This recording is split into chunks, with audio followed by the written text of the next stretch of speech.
میرے نبی کے اشاروں سے چاند کے دو ٹکڑے ہو گئے۔ میرے نبی جب چلتے تھے تو درخت زمین کو چیر کر نبی کی خدمت میں حاضر ہو کر سلام عرض کیا کرتے۔ ایک شخص آیا، کہنے لگا کہ اے محمد، آپ اگر اللہ کے سچے نبی ہیں تو بتائیں میرے ہاتھ میں کیا ہے، پھر میں آپ کی نبوت پر ایمان لے آؤں گا۔ آپ علیہ الصلوۃ والسلام نے جواب میں فرمایا کہ میں بتاؤں کہ تیرے ہاتھ میں کیا ہے، یا تیرے ہاتھ میں وہ چیز بتائے کہ میں محمد کو۔ تو اس کے ہاتھوں میں کنکریاں بول پڑی، اشہد ان لا الہ الا اللہ واشہد ان محمدا عبدہ ورسولہ۔ تو اس نے جلدی سے کنکریاں ہاتھوں سے گرا دی، کہنے لگا کہ محمد تیرا جادو تو ان کنکریوں پر بھی چل گیا۔ کافروں نے معجزہ طلب کیا کہ آپ چاند کے دو ٹکڑے کر کے دکھا دے۔ حضور نے کر کے دکھائی تو کہنے لگے کہ زمین تو زمین، آپ کا جادو تو آسمانوں پر چلتا ہے۔ وہ جادو نہیں تھا، وہ میرے نبی کا معجزہ تھا، زندہ معجزہ آج بھی موجود ہے۔ قرآن مجید آج بھی قرآن مجید اپنی اصل حالت میں موجود ہے، اس کی حقانیت پوری دنیا کے سامنے ہے۔ کتنی مذاہب ایسے کہ کوئی تورات کا حافظ نہیں ملتا، کوئی انجیل کا حافظ نہیں ملتا، کوئی زبور کا حافظ نہیں ملتا، لیکن قرآن کے حافظ ہزاروں نہیں، لاکھوں نہیں، کروڑوں میں موجود ہے پوری دنیا کے اندر۔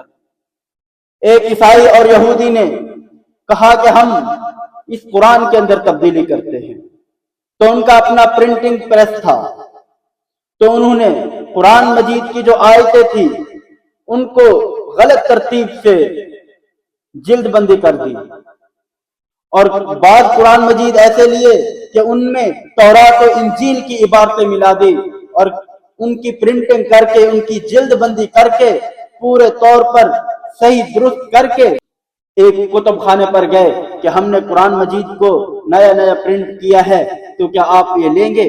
تو اس نے قرآن مجید کھولا اور دیکھا، کہنے لگا یہ قرآن نہیں ہے۔ اس نے کہا کیسے؟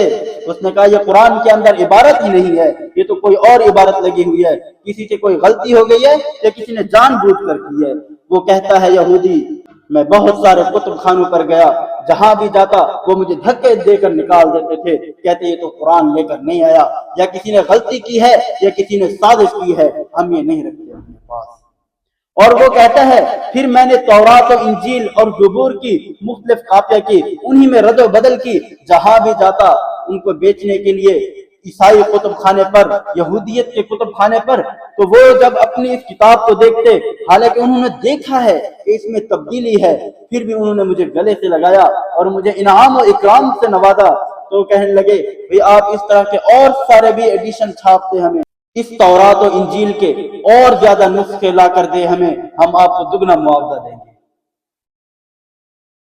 تو اس نے کلمہ شہادت پڑھ لیا، کہنے لگا یہ مذہب سچا ہے، اس کے علاوہ کوئی اور مذہب سچا ہو ہی نہیں سکتا، کہ جس کے مکتبہ والے، جس کے کتب خانے والے